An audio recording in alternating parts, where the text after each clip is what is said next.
What is up, everybody, and welcome back to the vlog. I am in Chicago, Illinois. Well, actually, no, I'm not. I'm in Winnetka, Illinois. It's a little bit north of Chicago, and I am back home. I left Vietnam last week, Saturday. Today is Thursday. Just celebrated the New Year's with close friends and family, and I am so happy to be back. So glad to see everyone and actually see that they're doing really well. Today, me and my friend Michelle, you want to be in the vlog? Hello. Hello.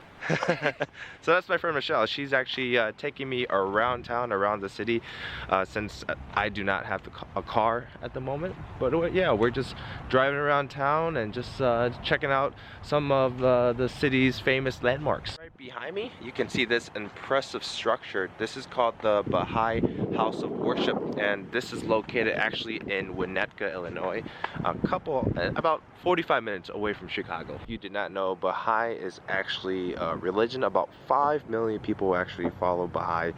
This is the house of worship that many followers go to, and it is actually one of many wonders in Illinois.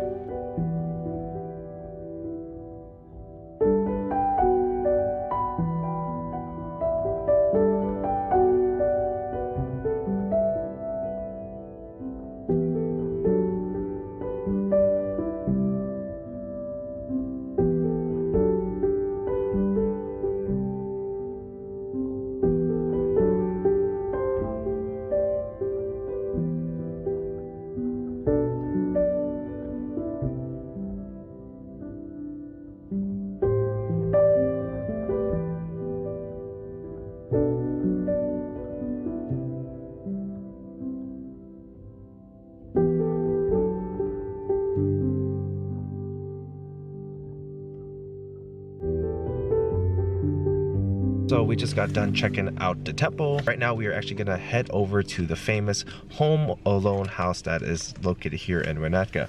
Before we actually go there, since I've been back for a week, I have been going through reverse culture shock. And if you guys do not know what reverse culture shock is, it's basically the readjustment someone has to go to after they've lived abroad and come back to their native country.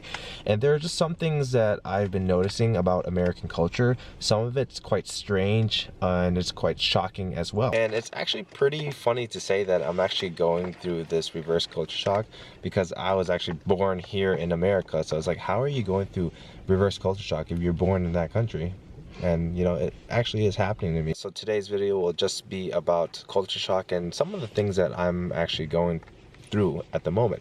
And the one thing that I realized after getting back to America is that everything is so damn pricey. Now, I've been living in Vietnam for the past year and a half, and everything is relatively cheap. I mean, the standard of living is pretty low, so I didn't really have to shell out a lot of money. But everywhere you go in America, you have to put out so much money, and it hurts my wallet every single time.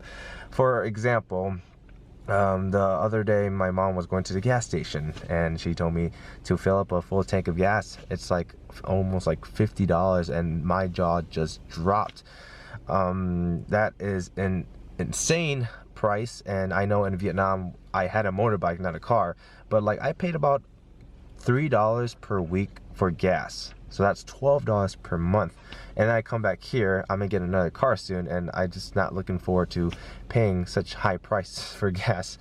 Even going out to eat, you know, dishes in restaurants, their main dishes are about like over $10. Like I want to go to get a bowl of pho the other day, but my dad brought it home for me, and I asked my dad, how much is this bowl of pho? He's like, it's $13. I'm like, $13? You know what, Dad? I think I'm just gonna go back to Vietnam because the bowl of pho in Vietnam tastes much better, was fresh, and it only cost $2. So I guess like it's something I'm gonna eventually get used to. But I think that lifestyle in Vietnam, where I was actually eating out and going out almost every single day, it's definitely over. Being here, I definitely gotta cut back on a lot of things, cut back on going to bars, eating out, you know, and just be a homebody for the next few months until I get a stable job.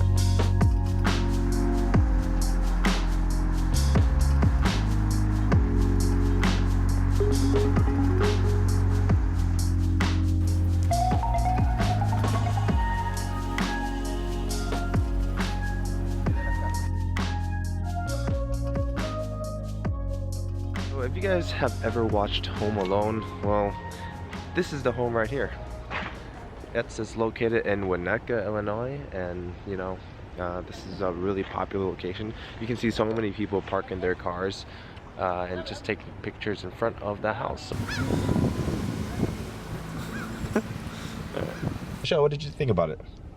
I loved it. It was my first time here, and I've been in Chicago for almost 6 years, so this was a really interesting experience. Yeah. But a little bit invasive, but it's worth it, you know? Yeah, it's definitely worth it. If you guys want to check it out one day, I'll provide the Google location in the link down below. On another note, speaking of reverse culture shock, one thing I noticed after moving back to Chicago and living at my parents' home is that everything is so far and it's such an inconvenience compared to my life in Vietnam. I was living in an apartment with a roommate for 6 months in Vietnam, and then I moved back to my family's home in Saigon, and wherever the location was, everything was pretty convenient. Like, you can walk to the market, it wouldn't take more than 5 minutes, and the market had everything. It had fresh food, and it didn't take a long time to walk over there. If I had to go to maybe a grocery store, it would have been also a few minutes away. A department store, you know, a few minutes away by motorbike. But when I come back here to Chicago, I realized everything is just so far, and you just can't get to it without a car or getting on the bus. For example, the grocery store that I usually go to with my mom, it's about like 10 minutes away by car, but if you were to walk, it would be about 30 minutes. It's so annoying. I definitely miss just being in Vietnam and just walking a few feet to get some snacks or drinks or whatever it is that I needed for the day. So that's one big change that I have to continue to find a way to just deal with it. And at the moment, we do not know where we're heading. Talk it over, and then, you know, we'll show you guys the next destination.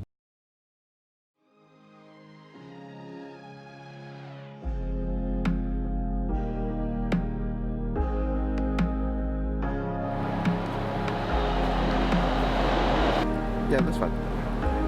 This is not giving me options.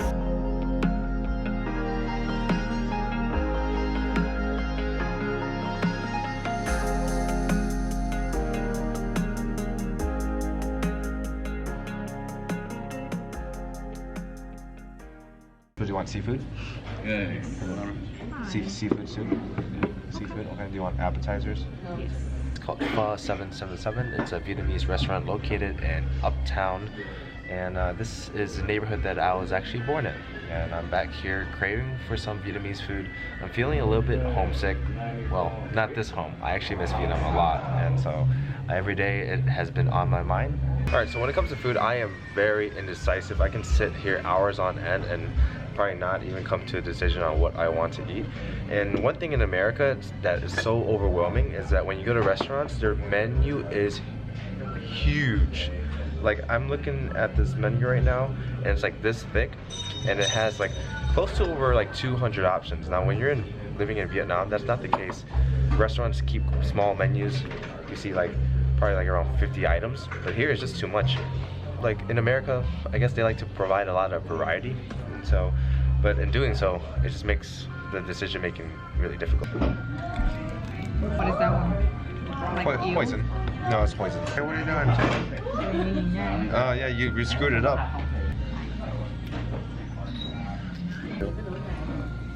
Nói chú người Việt. Gốc Việt. Thấy rau rìa. Dạ, cái này cũng sinh ở đây. I don't know why they do this. In Vietnam, when you order appetizers, they bring out appetizers and the main dish at the same time. And even in Chicago, even in America, when you go to Asian restaurants, they still do the same exact thing. It honestly pisses me off. Tipping here is absolutely ridiculous. Now, let me just say, I used to be a server, and I worked in the industry where we were given a lot of tips.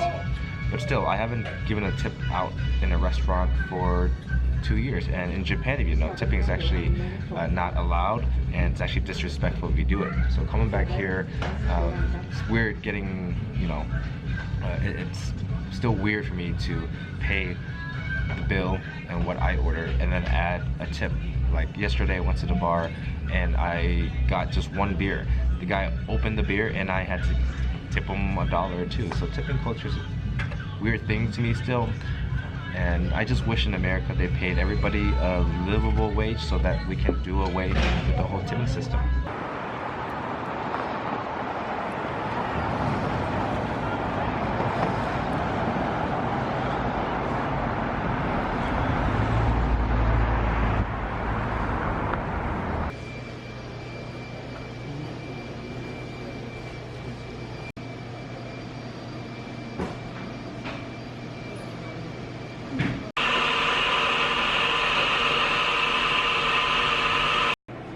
Alright, so right now we are at a place called Bamboo, and this is like a Vietnamese store that sells a lot of smoothies, sweets, and other traditional Vietnamese desserts. It's a pretty cool place to dine at, so I definitely recommend you guys come in here one time. Aside from that, one thing that is different here in America than Vietnam is the air quality, the lack of pollution, and the cleanliness of the streets. Like when you're in Vietnam, they trash almost everywhere, in the rivers, on the street. And so I've been living in that condition for over a year, and just coming back here, it's just so nice to not see plastic or garbage on the ground and actually in the trash can. And it's weird because in Vietnam you never really see a lot of trash cans or recycling bins on the street, but everywhere you go here, you walk a few feet and there's a trash bin. Alright, now we're back in the car. Michelle is just driving us around town, and a few moments ago we just drove past one street that was actually cordoned off. There was a lot of police in the area, and what looks like a crime scene. And that gets me to another point. In Chicago and all around America, Americans absolutely love their guns, and I kind of feel unsafe in Chicago. I feel more safer in Vietnam because citizens are not allowed to have guns. But Chicago in some areas is really violent, and there's tons of shootings that go on. I remember a couple of days ago, there were like 10 people that were shot. Was it? Do you remember? No. Okay, well there was a shooting and a couple of people were shot, and we just saw, you know, the police presence right there. So I'm assuming that there was a shooting maybe, and this area we're in is not that safe.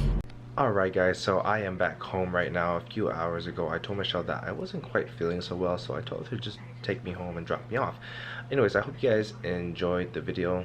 I left Vietnam about a week ago, and there are some things that I am coping with reverse culture shock. Some of them I didn't mention in a video, and some of them are harsh, but other reverse culture shock things are bearable. But you know, I think in the coming days everything will start to normalize again. If you guys want to keep up with my blog, please subscribe to my channel. Also give me a like if you like this video. I will be producing more content in my hometown of Chicago, Illinois. And with that being said, thank you for watching another episode of Winning Without Borders, and I hope you guys had a wonderful New Year's. Bye bye guys.